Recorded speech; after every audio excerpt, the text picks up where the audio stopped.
बेटी रचना के साथ रहा करती थी। सुलभा के घर में एक बूढ़ी माँ रहा करती थी। सुलभा के पति की हार्ट अटैक से मौत हो जाने के कारण घर की सारी जिम्मेदारियां सुलभा पर आ गई थी।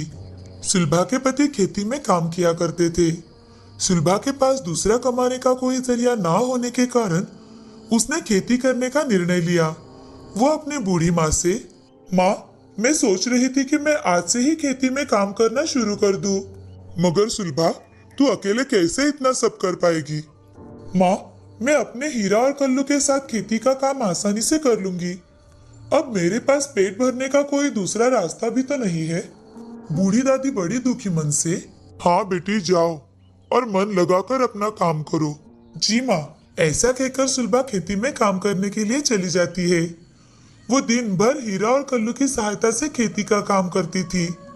सुलभा की बेटी रचना दोपहर का खाना लेकर खेत में चली जाती है। तभी अपनी माँ से, माँ, मैं तुम्हारे लिए खाने के लिए लेकर आई हूँ। रचना, तुम इतनी दूर क्यों आई? मैं ही थोड़ी देर में घर आ जाती बेटी। माँ, मैं स्कूल से आज जल्दी आई थी तो इसीलिए खेत में चली आई। रचना हीरा और कल्लू के पास जाकर उनसे बातें करने लगी। हीरा, कल्लू, तुम भी बहुत थक गए होंगे ना? मैं तुम्हारे लिए अभी हरी घास लेकर आती हूँ। ऐसा कहकर रचना थोड़ी हरी घास लेकर आती है। हीरा और कल्लू हरी घास देखकर बहुत खुश हो गए और वो दोनों हरी घास खाने लगे। ऐसे ही दिन बीत रहे थे। सुलभा खेती पर बहुत ध्यान दिया करती थी। खेती करते करते सुलभा अपने परिवार तथा बैलों का भी ख्याल रखा करती थी। ये देख हीरा और कल्लू बहुत खुश थे।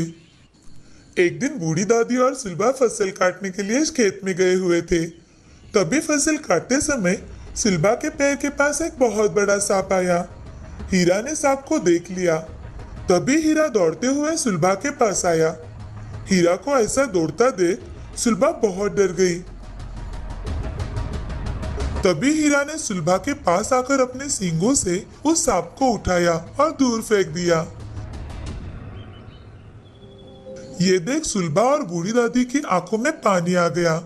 सुलभा हीरा से, तुम दोनों ना होते तो मेरा क्या होता?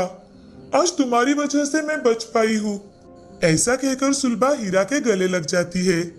तभी बूढ़ी दादी उनके पास आकर हीरा के कंधे पर बड़े प्यार से सहलाती है और कहती है, सुलभा, ये दोनों सच में तुम्हारे बेटे ही हैं, जिन्होंने आज तुम्हारी जान बचाई है। हीरा, तुम्हारा बहुत बहुत धन्यवाद। ऐसा कहकर बूढ़ी दादी और सुलभा अपना काम करने के लिए चली जाती है। हीरा भी खेत के बाहर कल्लू के पास जाकर घास खाने लगता है। सुलभा तो उन दोनों की जोड़ी देखकर और उनका खुद के प्रति प्रेम देखकर बहुत खुश हो जाती है। उस दिन सुलभा और बूढ़ी दादी जल्दी घर लौट आई। ऐसे ही दिन बीत रहे थे। सुलभा अपना काम बड़े मन लगाकर कर रही थी। एक दिन खेतों में आग लग जाने के कारण सभी किसानों की फसल जलकर राख हो गई। ये देख सुलभा और सभी गांव वाले बहुत डर गए थे, बहुत दुखी भी हो गए थे। घर आकर सुलभा अपनी बूढ़ी माँ से, माँ, हमारे खेत की सारी फसल जलकर राख हो गई है। अब हम इस साल क्या खाएंगे? हमारा गुजारा कैसे होगा? तुम इतनी चिंता मत करो सुलभा, कुछ ना कुछ हल तो निकल ही आएगा। माँ, हल कहाँ से निकलेगा? मुझे तो कुछ समझ में नहीं आ रहा। ऐसा कहकर सुलभा सर पकड़कर बैठ जाती है। तभी रचना सुलभा के पास आकर, माँ, हम कुछ ना कुछ जरूर करेंगे, कोई ना कोई रास्ता तो जरूर निकल आएगा, तुम चिंता मत करो। हाँ मेरी बच्ची। सुलभा और रचना की बातें बाहर खड़े हीरा और कल्लू सुन लेते हैं। वो एक दूसरे की ओर देखते हैं।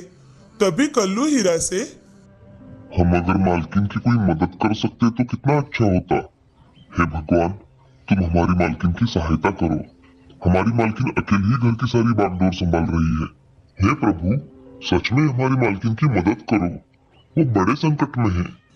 ऐसा कहकर हीरा और कल्लू भगवान की मन ही मन प्रार्थना करते हैं। तभी उनके सामने एक बहुत बड़ा प्रकाश पड़ा और एक देवी वहां प्रकट हो गई। देवी माँ हीरा और कल्लू से, हीरा, कल्लू, तुम दोनों अपनी मालकिन की मदद करना चाहते हो। ये बहुत ही अच्छा विचार है तुम्हारा। तुम्हारे मालिक के बाद इस घर को सच में तुम्हारी बहुत जरूरत है। तुम दोनों बहुत ही शक्तिशाली बन जाओगे। तुम्हारी शक्ति के दम पर तुम तुम्हारी मालकिन की मदद कर सकोगे।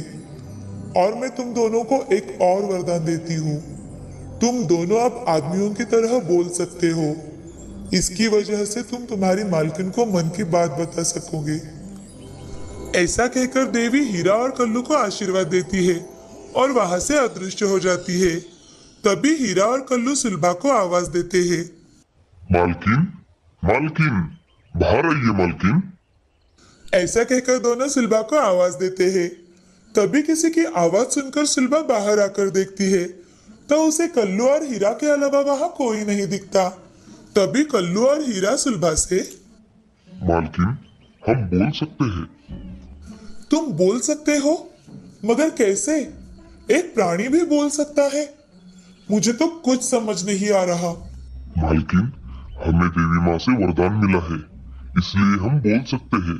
और देवी माँ ने हमें बहुत शक्तिशाली भी बना दिया है। अब हम बहुत शक्तिशाली बन गए हैं और अब हम आपकी हर तरह की सहायता कर सकते हैं।